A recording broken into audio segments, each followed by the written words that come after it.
My name is E.R. Anderson. I'm the executive director of Keras Circle. Keras Circle is the nonprofit programming arm of Keras Books, and Keras Books is the South's oldest independent feminist bookstore. We're very excited to be here with all of you tonight to celebrate Invisible Archives, Queer and Feminist Visual Culture in the 1980s. It's a conversation between Margaret Galvan, who is the author, with Dr. Julie Kubala, one of our oldest and dearest friends and longtime professor at GSU's Women, Gender, and Sexuality Studies Department. So first I'm going to introduce Julie properly. So Julie Kubala has been involved in the lesbian queer community in Atlanta for the past 30-something years. She also teaches in the Institute for Women's, Gender, and Sexuality Studies at Georgia State University, where her classes focus on queer theory, LGBT studies, and activism. And Margaret Galvan is Assistant Professor of Visual Rhetoric in the Department of English at the University of Florida. Her archivally informed research examines how visual culture operates within social movements and includes this first book, Invisible Archives, which is out from University of Minnesota Press. In 2021-2022, she was in residence at the Stanford Humanities Center as the Distinguished Junior External Fellow, researching a second book about how communities of LGBTQ cartoonists innovated comics through grassroots formats. Her publications on comics in social movements can be found in journals like American Literature, Archive Journal, Australian Feminist Studies, Inc.'s Journal of Lesbian Studies, and Women's Studies Quarterly. You can visit her website, margaretgalvan.org, for more information. So, thank you all for being here. And since this is a visual event, you will see our PowerPoint presentation. I know for folks who are watching online, it's a little further away. We will be adding in the PowerPoint slides to the final cut that's going to be on our YouTube channel. So if you are squinting at the screen right now, know that we will be adding those in so you can come back and get a closer look soon. So we do also want to let folks know you can ask questions at the end. If you're physically in the room with us, I'll bring you a microphone so everyone can hear you. And if you're online, please put your questions in the chat and we will vocalize them. But I'm going to turn it over to Julie Kubala, and welcome to you all. Thanks so much for being here. Hello. Sorry, I didn't know I was going first. Hey, everybody. Thank you so much for coming out. I know it's a super busy weekend, so I really appreciate you taking the time to come out. So should I, start with the, the plan, I think, is you wrote a lot of really great questions. I was going to read sort of the first 3 pages to sort of situate people in the project. And then I guess I'll just say next slide when we need the next slide. Okay, cool. So next slide. Okay. Across the 1980s, women in feminist and gay and lesbian movements in the United States celebrate their sexuality as one of the interlocking parts of their identity in response to constraining cultural phenomena like the feminist sex wars, conservative political norms, and the HIV/AIDS crisis.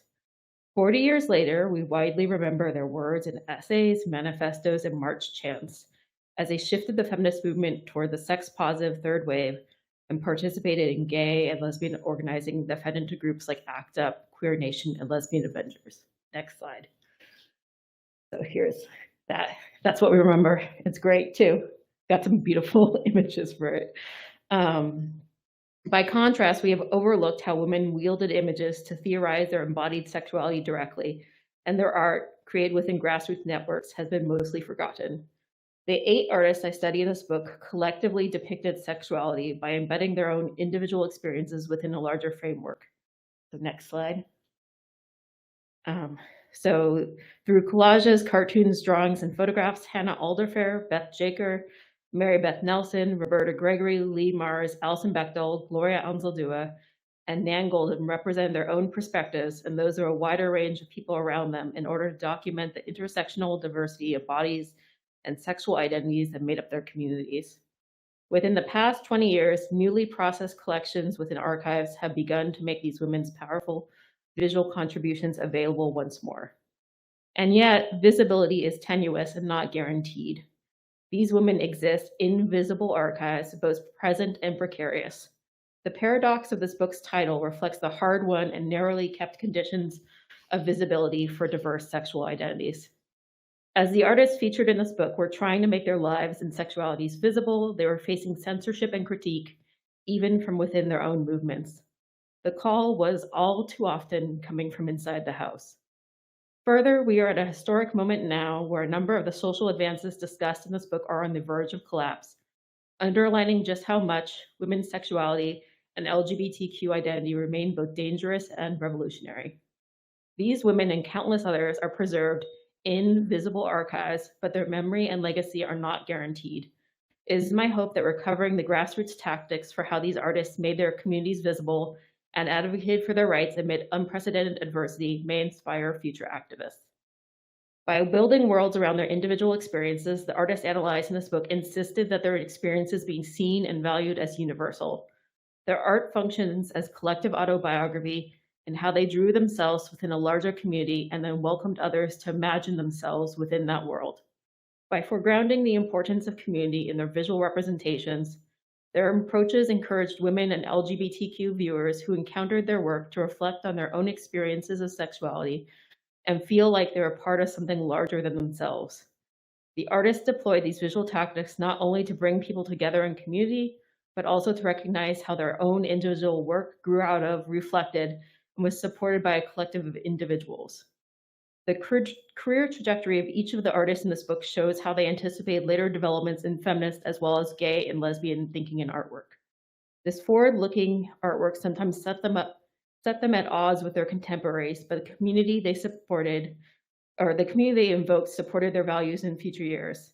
Next slide.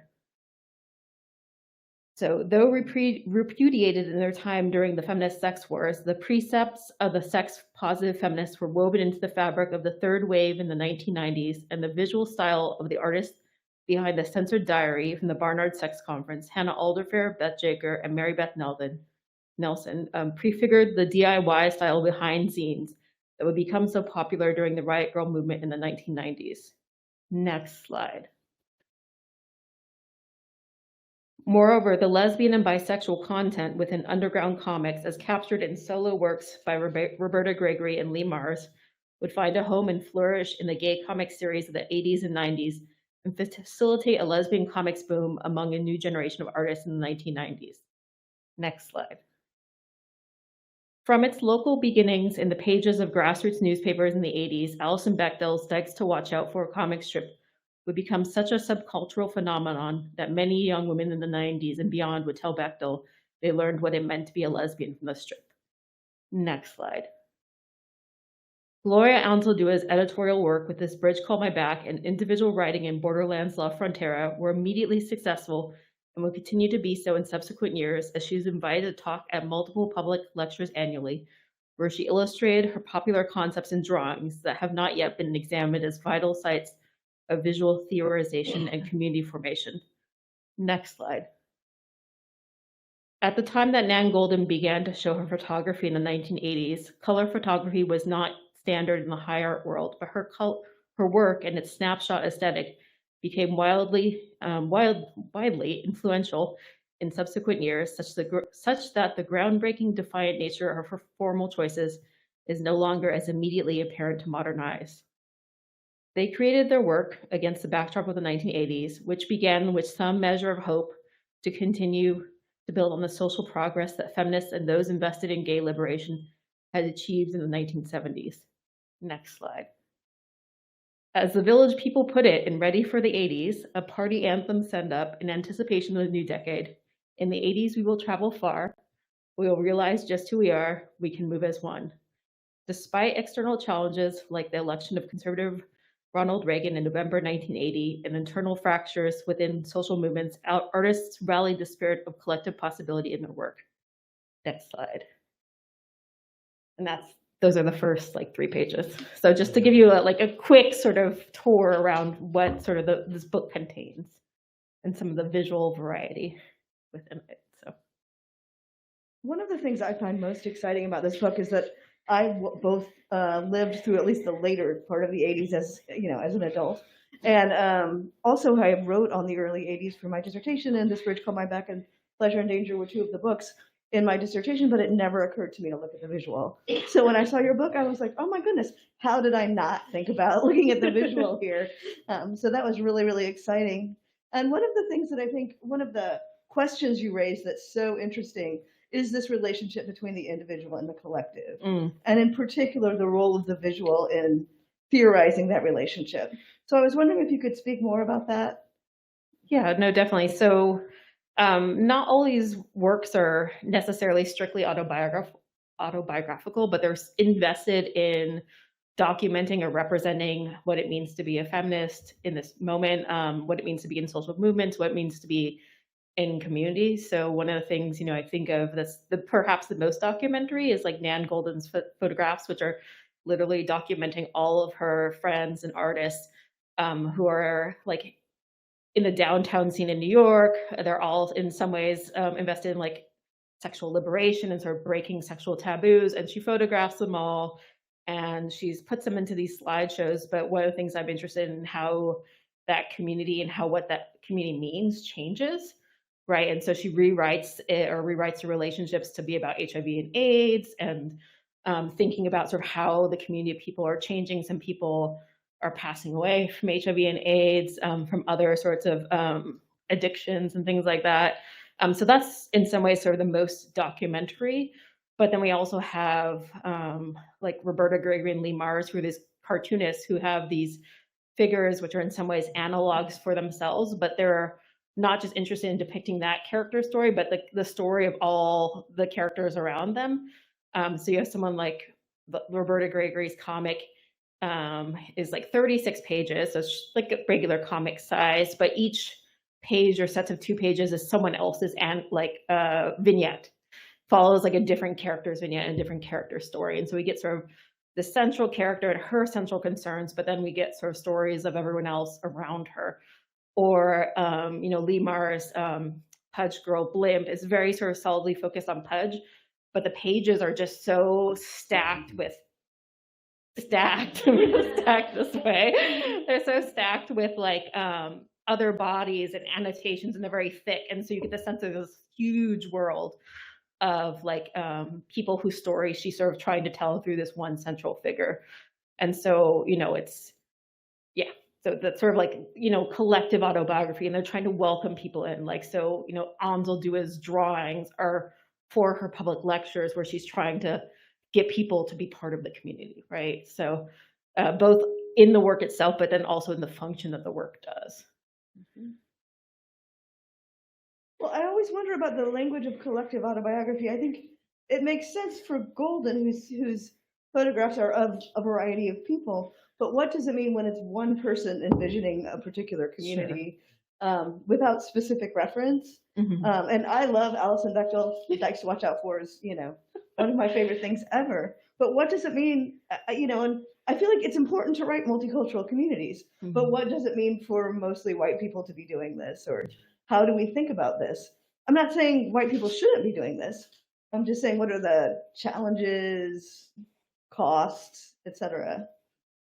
Yeah, so Dykes to Watch Out For is very well known for, even before she has her revolving cast of characters. The chapter I'm writing about sort of her origin. So her cast of characters, folks know about, started in 86. I'm looking from like 83 to 85. So it's before that moment, but even in that moment, she has characters who look like her characters that she'll develop.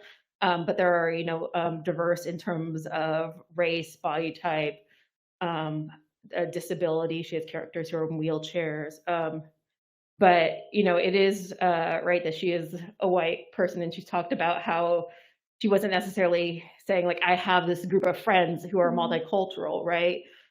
This was for her a utopian vision. And I think also for her is something of wanting to represent the community of activism that she saw around her, and then also the community that she saw in the newspaper. So she started to draw these comics. She was syndicating it in newspapers all around the country, and people were like sending her letters about what their community was like. They were sending her photographs.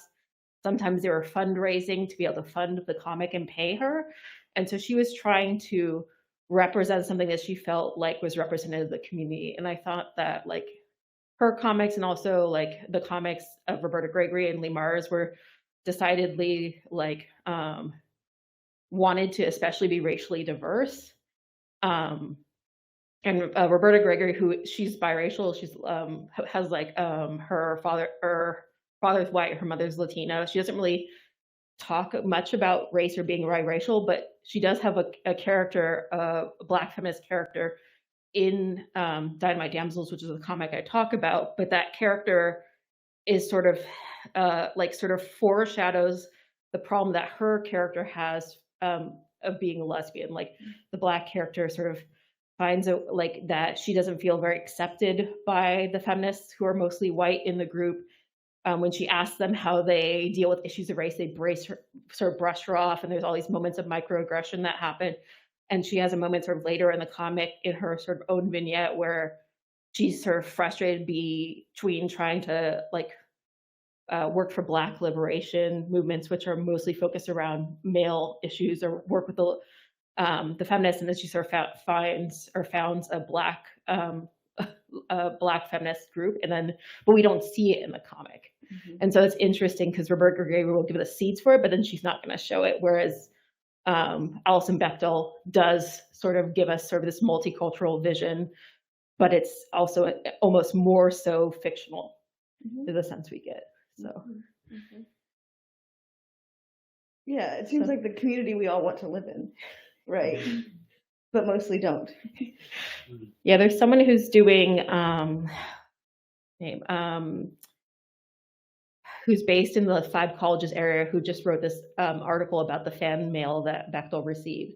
So Bechdel papers are at Smith College, and is doing work looking through the fan mail Bechdel received from like people who were reading it and what they were saying, because there's just like reams and reams and reams of it. And so that would be sort of interesting work to see also more of that response. That was also published by Bechdel. She did a book in 96 because she was such a big deal, called The Indelible Alison Bechdel, which was all about her work that was like in other places. And she published some of the fan mail in there as well. And she also talks in that book about like how she sort of thinks about issues of depicting race and thinking about shading. And so it's something that she's like deeply thinking about for a long time, especially from her position of being a white woman. But yeah.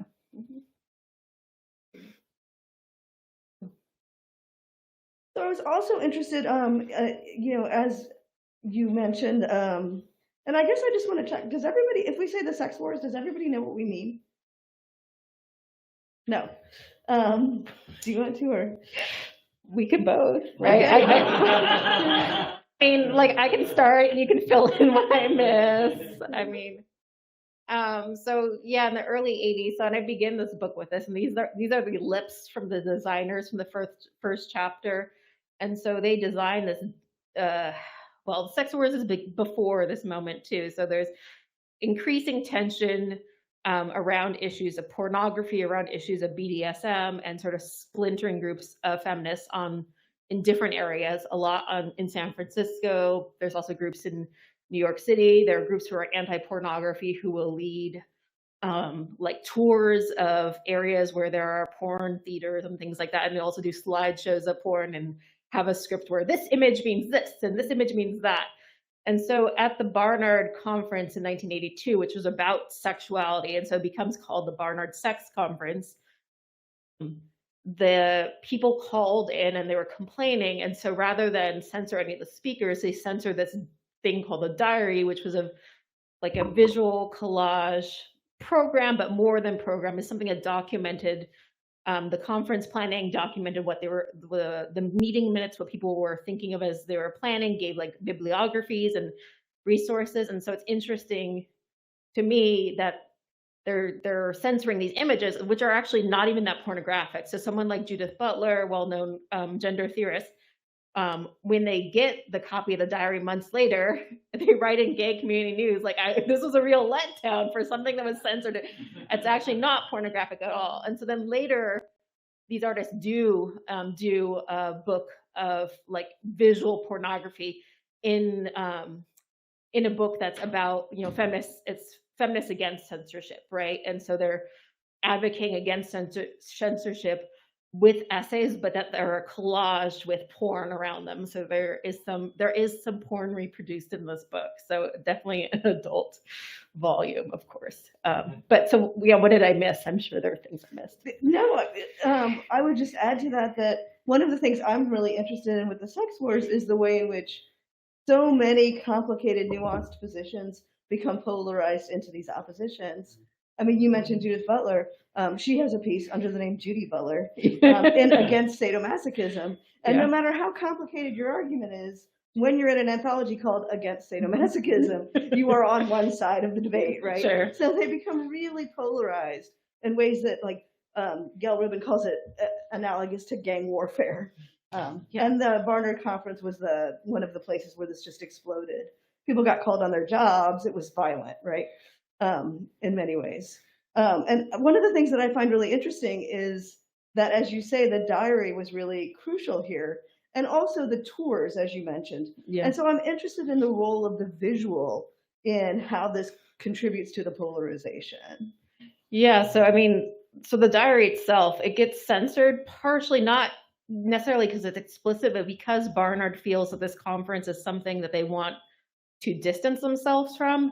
And the diary, when you open it up, there's like a letter that's like the call to action, which has Barnard's letterhead on it. And so when they censor it, they take that page out. They also have a page farther in the diary, which has like a whole bio of or a description of the Barnard Women's Center. And so they try to edit that page out. And I talk about that from what I can see in the archives. But eventually they just cross that page out entirely, and it's just not in the censored version they eventually send out like months later. And so what people receive that day when they go to the conference is they receive these protest posters protesting these women who they feel are anti-feminist. It's all the same, not all the same, but some of the same kinds of things that are being leveled against some people today. So they're calling them pedophiles. Those sorts of things. They're saying, these are bad women. They're not feminists, right? And so, so it's this visual that we can't see. And then later with Caught Looking, they're like, well, no, we're going to use porn. We're going to use both traditional pornography, but also feminist pornography. But we're also a counter to, if you go on one of these slideshow tours, which someone writes an essay about in Caught Looking, where it's a script, they have sort of one, like, this is our reading of this image, that's that. Like the book of Caught Looking, especially since it's collage, is sort of encouraging people to make up their own meaning, but also to give a sense that there are multiple meanings that could be circulating, because we're going to put feminist porn that you might have a certain sort of political notion about, like it being better porn, next to more traditional porn, right? And so I think they're interested not in having like a counter notion, but having an more open dialogue of what it might mean. So. And I was wondering how you think, one of the things you talk about, I think, interestingly in your book, is the ways in which the debates that happened in the early 80s through the mid 80s sort of culminate in a more, it sort of seems like, at least in the academic world and to some extent in the popular world, that the sex positive side won. Yeah. So I would say, and people can disagree, but I'm wondering how you see this playing out now. When you describe the tours, which I remember, reading about before, it reminds me of some of the discourse on sex trafficking and things like that happen now. Interestingly, some of the same feminists who are really active in anti-pornography are really active in the anti-trafficking movement. Yeah. It feels like a continuation. Oh yeah, and it's also like different in different locales, and I don't know how it's different. One thing I've been looking at more recently, since I'm interested in like lesbian cartoonists and in the 90s as well, is that as much as in the US, the feminists who try to enact these like censorship laws and all these sort of obscenity laws, they sort of on the whole failed. In Canada, they won. Mm-hmm. And so then explicit materials had difficulty crossing the borders across the 90s, especially comics, all sorts of things. So gay bookstores especially, and lesbian bookstores, feminist bookstores in Canada especially, really suffered, because often their books would be held up for like ages and ages and ages. G.B. Jones, who's sort of a well-known well-known pornographer, but also did these like Tom of Finland, but Tom Girl of Finland. And she had an exhibit, she's Canadian, had an exhibit in the US.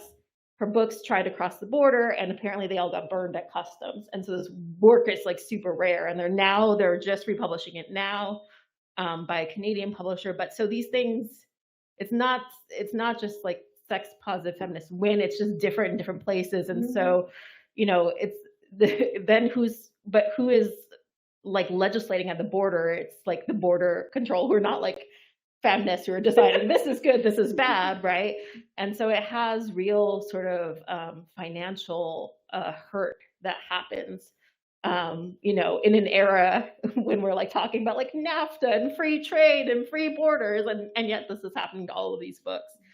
But yeah, and today, you know, I've been thinking also a lot about like sort of like the anti-trans, the rise of anti-trans. I like recently found out a friend from high school is like a big TERF, and I was like, oh my God. But thinking about how some of these things get very essentialist, and so they get connected to a lot of these like movements against trans individuals as well, when you get very sort of rigid about certain dichotomies. And so that's one of the things I saw some of these women pushing against, right? You have like, you know, Alison Bechdel, some of her characters start out as like, they're like a world of all women. And then, you know, like they add a gay character, and then one of the characters transitions, and one of the characters has a trans kid. And so you see sort of that in a lot of these works, right, as well. Right.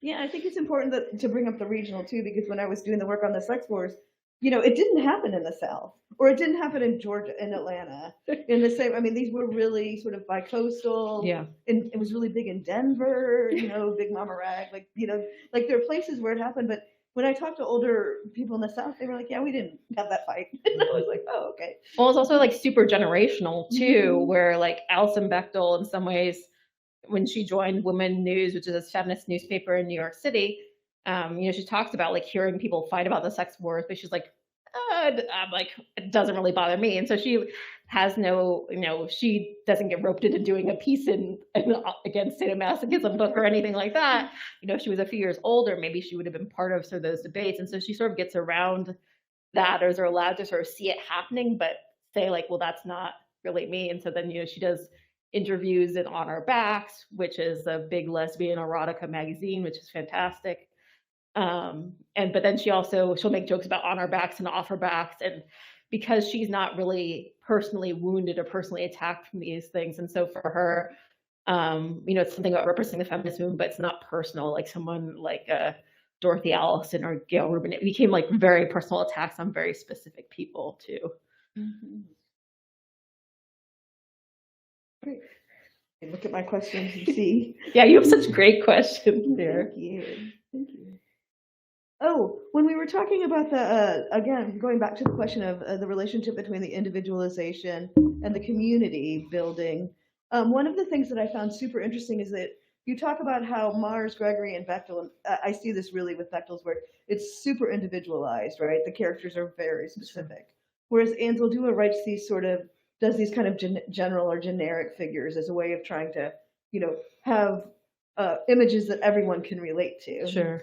And I was wondering if you could explore the contrast between that. Yeah, if you want to go back a few slides, we can actually see that, because I think go backwards, if it goes backwards. I think so. Yeah, this one. Great. So this is like, she started by doing drawings on chalkboards, but then eventually did drawings on transparencies and would keep them, but sometimes they get a little rubbed off. And so there's like a whole stack of transparencies, multiple folders of transparencies. And so they're less, yes, individualized, and she sees them more as like, this is the one that says model, just a representation of what. I think one of the things too is she talks a lot about, she initially wanted to become a visual artist, right? But then she had to put all of her energy into writing. And so she's someone for whom drawing is something that's important for developing her work, for developing her ideas, but then also something to share her work. But she's not someone who's at the drawing table for 18 hours a day trying to develop like a very, this is not to say this drawing is bad, but say the work it's doing is like important in giving you the schema of what it does, and important for giving you those ideas, but the ideas it's giving you are sort of like between the text and the images. And so the text and the images are doing a lot of play, but sort of like a different sort of style, right? And so she also doesn't want you, because there's like one image per slide, to like say, well, that, you know, stick figure doesn't look like me. Well, it's a stick figure, but like she wants you to be able to like relate to the sticker. And she has ones too where it's like a person with a huge head, and then she's like, she has a slight thing that says Jew, Chicana, like Black, and so she has all these possibilities of identity that could be in this one figure's head. And so I see them more as like schemata, and so there's sort of it's a different drawing for different purpose, and it's trying to sort of be the sort of streamlined talk, right? Some or for purposes of a talk, to sort of invite you into the idea, right? But also to not to have something that one could imagine themselves in the space of. I also think it does have a lot to do with her being, you know, she is sort of big on this idea of mestiza identity. She talks about Nepantla, but you know, holding sort of so many different identities and sort of not wanting to foreclose someone from being able to identify or find their place in identification with her ideas, right? But she wasn't going to go and, you know, draw a character for everyone like Bechdel might, who's invested in sort of serial storytelling, right? But I love, they're great, and they're in black and white in the book, but the book is also freely available online, where the drawings are all in color. So because I knew that, I was like, it's fine to have black and white in the book because you can see them online in color. I'll have to go online and look. Yeah, they're great. Yeah. One of the things that I didn't write this down. I didn't think of this one till today. That's okay. And you do speak to this somewhat when you're talking in the afterward. But one of the things that I also think is really interesting is that some of the people you're talking about here are who I would consider sort of canonical feminists, like Anzaldúa and Bechdel to some extent, right? Yeah. Where other ones are not. Like Nan Goldin is getting attention now, Yeah. but you know, how come we didn't know about her before? You know, like, Sure. So I think that one of the things that's so interesting here is how these histories are told, learned, circulated, you know, all of these kinds of things. So, you know, did you deliberately like bring together canonical and non-canonical figures, and how does that work? Yeah, so I mean, even for the canonical figures, I wanted to talk about the things you weren't going to be talking about when you talked about them. So people do know about Anzaldúa's drawings. They have been reprinted in like the Gloria Anzaldúa Reader and other places. And when they reprinted her dissertation recently as a book, it had some of the images in there, right? But people haven't written about them extensively. And people talk all about Bechdel and Fun Home, and talk about Dykes to Watch Out For, but they don't talk about the origins. They also hold her up as like an individual artist, winning the MacArthur, a genius, right? Like the sole artist. And so I wanted to also find places where even canonical authors were a part of a community, right? And talking about them in community, right? Building their artwork from a community. And not that they were ever saying, I am solo, right? But that's sometimes how they get read. But I also wanted to show artists that we hadn't, like I thought were really key, that we hadn't like gotten enough attention to, or, you know, like the diary is a really huge object in the feminist sex wars, but no one really, people mention it, it got censored, but they don't talk about the visuals, and they also don't talk about what else did these artists do. So like even finding those artists to get permissions was difficult. And so I eventually was Googling them in like the New York Times. I found an article about artists living in New York City in this apartment building, and it mentioned one of their partners' names. And I Googled him, and he had a website with an email address, and I emailed him, and he's like, yes, this is me. Yes, I'm still with this person. I will put you in touch. And then they were super lovely, but there were people who are like not really public figures now. I think they still do graphic design. They lovingly sent me like all of these, you know, different versions. Like a Caught Looking got published in Japan, so they sent me like the Japanese version of it. And so they're sort of like more under the radar. And so I wanted to sort of have this range of like the people we know, but what we don't know about them. But then also what are the, understanding artists is not just doing one form. Like, so for, you know, Anzaldúa, the editor and the pedagogue, so she's very interested in pedagogy and teaching. For Nan Goldin, she's known as being a photographer, but she's also this curator of this art exhibit. So like trying to sort of think of the multiplicity of these artists and figures as well, right? Yeah, and I've never been able to get caught looking. I've looked, for years, and I mean, you can get it now, but not for under $100. Well, and every different edition has different forwards in it too, so they're all different. So 92 is not the same as 86, and the same as 95. So yeah, I found a few on eBay, but yeah, they didn't have eBay when I was writing my dissertation. No, just curious to find all of my things. That's true. And similar, the sort of corollary question to the question about the historiography is also one of the things this book does so well is to talk about the importance of the archives, right? Mm-hmm. And the renewed interest in archives recently. So I was wondering, you talk about how you used a lot of grassroots archives. Can you tell us more about how you found them and things like that? Yeah, so both grassroots, but then also university archives. So like Gloria Anzaldúa's archives are in the Nettie Lee Benson at UT Austin, which I got a grant to go do research there and went there like 2 times, I think, for this project. I think funnily enough, the story they tell is that the Ransom Center, which is the big archive on campus, got a call that they had, do you want her papers? And they're like, oh, who is that person? And like, let's call it Nettie Lee Benson to find out. And Nettie Lee Benson's like, we want those papers. And they're like, a highlight of the collection. And so it's, both like lesbian herstory archives and spaces like that, like the one in LA, but then also like Smith College, which is a long-standing women's history collection, and they have Bechdil's papers. So it's some of the stuff that had like arrived more recently, like Anzaldúa's papers come after she unfortunately passes away in 2004. Bechdil's papers are coming like 10 years ago. They start to come in and get processed. She gets asked and she sees it as a way to free space. She has a YouTube video I talk about in the chapter where she's like looking through her filing cabinets, and then she's like finding all this great stuff to send to Smith, and then she like pauses the video and the text comes, God help them, right? Because she's just sending boxes and boxes and boxes of stuff. So it's like this moment of feminists are sending their material, sort of getting into the archive, the stuff then getting processed, right? And then people wanting to, and then part of this strand sort of like look back and sort of start telling a broader feminist history than some of what we remember. Telling it from these, grassroots spaces that are really important, but then often don't get recalled or sometimes are less accessible. And so then how do we make them accessible? And in the afterward, I talk about this moment we're in now where, a lot of stuff is being digitized, right? And then we're going to talk about the ethics of digitization. But even when it's being digitized, it's sometimes hard to find the images within digital archives because they're not always like searchable. Like you can find text, but you can't find the images, and you can't find text within images if it's like handwritten or like, so there was a few years ago, there was this, I was very excited to see that like, this is different now, but like Gay Community News was on ProQuest. I was like, Gay Community News is on ProQuest. Jennifer Camper, who's an amazing lesbian cartoonist, was in Gay Community News, but it was just all the text articles. So even if you search Camper's name, it's as if she did not exist. None of her cartoons were in there at all, right?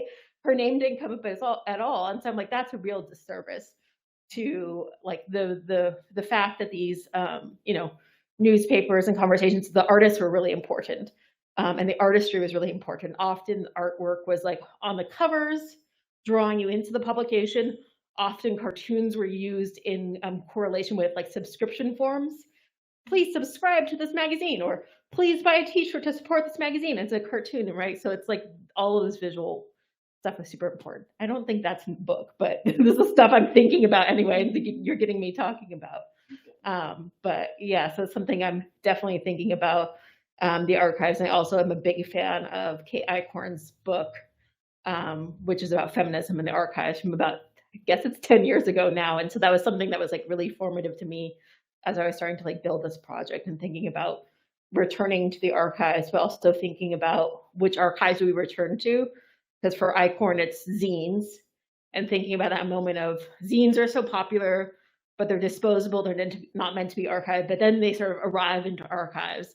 And all these feminists then who are making them then become the archivists who are collecting them. And so that's sort of her way in, and then I have the sort of different way in. And there's been a lot of really amazing work. I love Maria Cotera's work on Chicana por mi raza, building a digital collection of Chicana activists' works, building a digital collection, and then doing Chicana Movidas, which was like an anthology sort of based on that research that they were gathering. Because aside from like Gloria Anzaldúa, a lot of these Chicana feminists their work wasn't migrating into archives. They were being forgotten. No one was like knocking on their doors asking for their materials, but they were also, their materials were still very important to them. And so traditional archives that took the stuff away from them wouldn't be the right call. And so what they do is they digitize the stuff, but they leave it in the women's spaces afterwards. So yeah, lots of really cool stuff happening with archival work right now. We have time for another question, ER? Yeah, because I was wanting to go back then to the comic part, right? Yeah. And the ways in which, your book talks about how, I think sometimes one of the reasons the cartoons aren't there is because people don't take it very seriously as a site of knowledge production, right? Which I think you do so well here. And I'm less familiar with the discourse on that and more on the graphic novels. And one of the things people talk about with graphic novels is that by merging image and text, you're also bringing together mind and body, emotion and thought. Yeah. And I think the role of the visual can be really useful in helping us sort of feel our way through the questions of embodiment. Yeah. And how did you find? I mean, that seems really clear with Goldin and with comics and all of the different examples you use here. Yeah, I mean, I think, even just when you think about comics and the fact there being a thought bubble, that you get access to people's interiority, but it's also at the same time that you're seeing their face, right? And so you're sort of seeing what they're thinking. There's this great, Roberta Gregory's comics are really very text heavy. And so often the bodies are sort of stuck there, but she has these two comics I talk about where she's suffering insomnia and her thought bubbles become huge, almost like sort of almost squeezing her out as she's sort of thinking or sort of contending with like, what is it that's bothering me? Why do I keep waking up? How do I deal with these lesbian feelings I don't really need to know how to deal with in the context of the movement?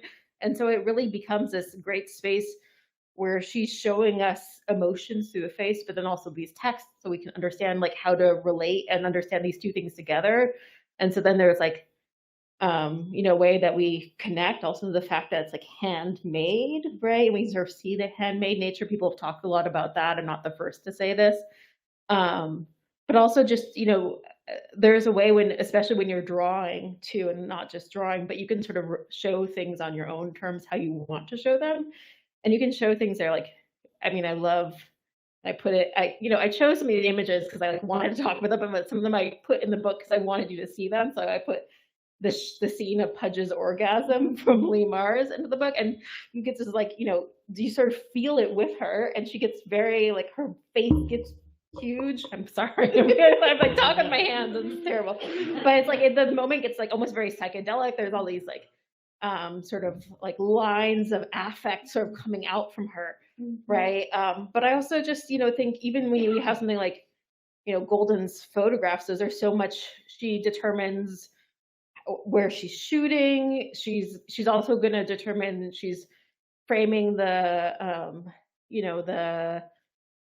all the sequence of photos in her words. She talks about how like she thinks about her work as editing, so and sequencing things together. And so I sort of see that very comics like. And when they get printed, they also get printed with these captions that describe and sort of welcome people into this person is this person and this is where we are, right? And so I think that there's different ways that these artists are using text and image together to sort of bring you into these worlds, right? And make you feel welcome in the worlds, right? So, like you're not just seeing these images, but you know who these people are, right? And you get a sense of where they are, and you get a sense of them in relationship to each other. Yeah, I love the insomnia one as somebody who has insomnia, because it's the idea that your ideas are just pushing down and your body is getting erased and can't get its needs met because of these words. Yeah, it seems very real. Yeah, Roberta Gregory's Dynamite Damsels is one that you can find online in various places, but also on the Queer Zine Archive Project, which is something I always like to mention. So one can find the whole PDF of it. Awesome. And I think she also still has some copies of them too. So if one emailed her, one could probably buy them directly from the artist. So Yeah. Like, shall we open it up to questions from other people? Yeah. So does anyone who's physically here with us want to ask a question? Start us out.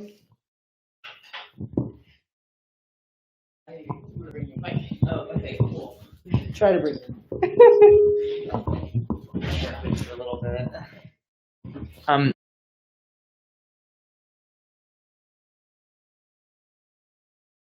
Talking about like you explore all these like comics, but I'm hating that feedback. Okay, so you mentioned talking about all these comics, but also talking about 1990s like Riot Grrrl zines and all of that, and that's like personally very fascinating to me because I feel like you have this period like sort of pre-internet where people kind of like across the country are like communicating about like sexuality and like punk and like all of this stuff, and like I know we've talked a lot about like the comics and stuff, and I love Bechdel, and I think that's awesome. But like, what were some of your discoveries? Like, what was that like with like the Riot Grrrl and the zines and everything? Yeah. So the zines are something I'm working on a lot for the next project, because I was like, if I put them in this project, it's the wrong time period, because this is, well, 80s, right? But I mean, I think when we talk about zines, we talk about Riot Grrrl, we also are increasingly talking about queercore. But we're not always talking enough about the comics that people are making in them. I mean, I'm very much a comics person, so there's definitely a huge segment of like lesbian cartoonists who are like networking through zines. They're also networking through like early AOL chat rooms for the digital, while the zines are also being produced, and they like zines because they can, even at this moment in the 90s, there's not necessarily a lot of venues where like lesbian women can produce comics like a lot, very like in newspapers, sure, but a zine you can like sort of control the whole thing. So the self-publishing aspect is very very something that a lot of women are very interested in. But then also I've been looking a lot recently at a lot of particularly trans women who are doing zines and comic zines in the 90s. Very political, also very funny. Hedda Lettuce, who's a drag queen, who some people know, had a zine called Dragnet that ran for 3 issues, which was really great. It was all her and her drag queen friends, and they get bestowed powers from a otherworldly drag queen who lives in a different dimension where things are great, and they fight homophobia, and they're going against like all these gay bashings and the cops, but then the cops who are also depicted like pigs, sort of like make them out to be the villains, and then we don't get the rest of the story. And then there's another one called Homo Zone 5, where all queer people have been rounded up into like homo zones, and it's all politicized, or it's all militarized, and they're sort of like in a big prison. And so they also get powers from an alternate dimension to try to fight against this. And it's also got a very like like, this is something that could happen, all of you need to go vote, right? But there's some really very interesting work that like trans cartoonists are doing in this period. And often when we talk about trans comics histories, we start in the late 90s, and some of the stuff in the early 90s, or there's other stuff in the 80s too.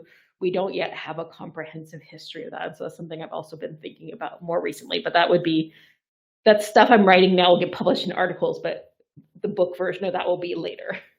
Thank you so much. I know that. But it's so that if you want. Okay. I was just wondering, Dr. Kubala mentioned when you were talking about maybe people who were less popular, like Nan Goldin, and versus you also talking about obviously Bechdel. Mm-hmm. But as someone who's newer to academia, I would say like Nan Goldin is someone who I've heard a lot about. Sure. And I think a lot of that is due also to just how photography has become so more accessible just in the age of the internet. And so I was wondering if you've noticed a shift in how like comic books and drawings and art have been discussed in academic spaces, just as you've continued your career into like now. Oh yeah, I mean 100%. I'm also very lucky to be in a job where I can teach comics all the time, and I do teach comics all the time. But like when I was getting my degree, there was definitely someone who was like, well, I hope you don't focus all on comics because you're not going to get a job. And so I was very like invested in comics, but also the sort of larger scope of like women's and gender studies, of doing the archival stuff, of teaching with technology and all these things I thought would like make me like feel legible to other folks. And yet then it was the passion thing that I did was the thing that got me the job, which is sort of funny. But I do think there's also like a growing attention to and discussion of comics. Also comics are, you know, ever since Mouse in the 90s, academics have been talking about them, but they've also just become too popular to ignore. But that doesn't mean that there are necessarily jobs in academia for them, but that does mean sometimes places will allow people to teach them, or it'll be seen as like an extra, like, oh, well, you can teach comics too, that's great, because those courses do fill. And so it's sort of like I don't think people would like it, and maybe this I should be more optimistic about, but people would like comics to become the next film studies, where then there's just jobs for film scholars. But I'm not sure we're at that moment. But there also are, you know, a lot of comics schools too, and also comics is when they have comics at art schools, comics becomes very popular at art schools. And everyone wants to be, you know, an illustration major. So whenever I talk at art schools, the rooms are packed and people are very excited to talk about comics. And so I think there is like a growing, within art school paradigms, there's like a growing like need for that, because the students want to, you know, draw and illustrate and think about comics, right? So yeah, I don't know. I want to be more hopeful to you, but also the parameters of, you know, academia right now, where things are being very constrained in a lot of places too, is like not entirely hopeful. I wonder if also the generation of kids that is coming into college now is the first generation that was raised with graphic novels as a pathway to reading. Sure. Like that was legitimized as like a literacy path. And so particularly honestly for boys, right? It was marketed as like Dog man. Yeah, literally, or you know, that oh, if your son doesn't read regular books, like maybe he'll read this, right? And that became this like sort of normative cultural thing. So it'd be interesting to see, particularly because it was legitimized for boys, if that makes it get legitimized at a higher level now that those kids are 18 years old. Yeah, I mean, I grew up on like in the early 90s, the X-Men animated series cartoon, and that was also something that's very popular for girls and boys and just, you know, everyone. And also one of the things too here is manga and anime in the 90s was huge. It was a huge boom. And so you know, but also some of the comics I'm talking about, like gay comics and women's comics and all these sort of, you know, Roberta Gregory is producing comics in the 90s. I didn't have access to them too. And so those were being circulated, but they weren't reaching someone like me. Like when I went to the comic shop, they didn't have them, or I didn't know where to find them, or things like that. So comics, like as a space to discover things, was still rather limited, at least for me. But now, especially, there's like you know, certain spaces like Silver Sprocket in San Francisco, you go into that comic shop, you're going to find a whole bunch of queer things, a whole bunch of independently produced things. You'll find, you know, something that's talking to not just young boys, or talking to young boys differently than the mainstream Marvel and DC do. And so I think there's, you know, more publishers who are doing, I wouldn't say more niche things, but they're doing more things. And then there are more shops like that too, which I think is important. But you can also find these things online as well. So I think that helps. We're also seeing locally, like, you know, people who don't, like activists who don't want to put their work on the internet because they don't trust the internet, are making zines to disseminate information in much the same way that a lot of radical folks in the 80s were using them to disseminate information, but for different reasons. Yeah, I love zines. I like making them. And I'm teaching a class right now where students are making zines and reading zines and then thinking about the format of zines through making them. So. One further question?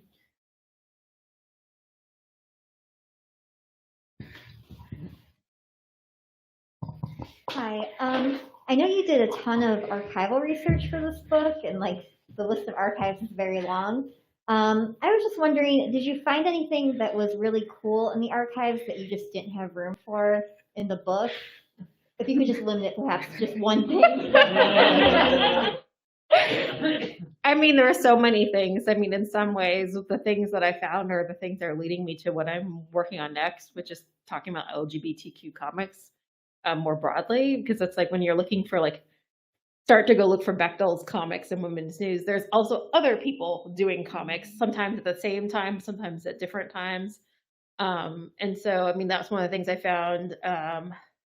There's just so much stuff there. And so, I mean, for this, I was very sort of looking through specific figures to find this sense of community, but like, especially now, when some things are getting digitized too, it makes it easier to find things, but not everything is being digitized too. So there also could be, if you just rely on what's digitized, you don't see things. But yeah, I mean, there's so many. I got to see videos of Anzaldúa talking, and I didn't talk about the videos in the chapter, but there were some really great videos that helped me understand how to talk about the images and how she was using them. So I don't talk directly about the videos, but they were wonderful, and they gave me a sense of like, know what image was for one talk, and they sort of got repurposed, and she would trace her hand along them and things like that. And so I think that was really great for me, but not something at that point I was like, I can't put this into the chat. Like, you know, there's times where I had to be like,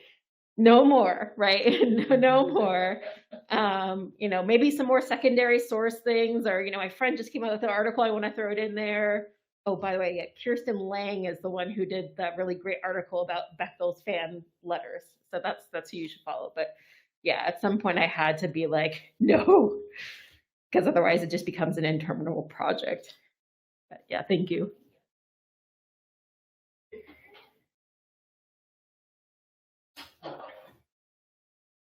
All right. Well, thank you both so much. I want to encourage our friends who are watching virtually. If they would like to buy Invisible Archives, you can click the teal button at the bottom of the screen to buy the book from Karis. It really does help us when you buy books directly from us. So thank you for considering that. You can also recommend that your academic library purchase this and carry it. Also, potentially your public library. We would love to help get this book into more libraries. So thanks for joining us tonight. And we'll go ahead and say goodnight to you.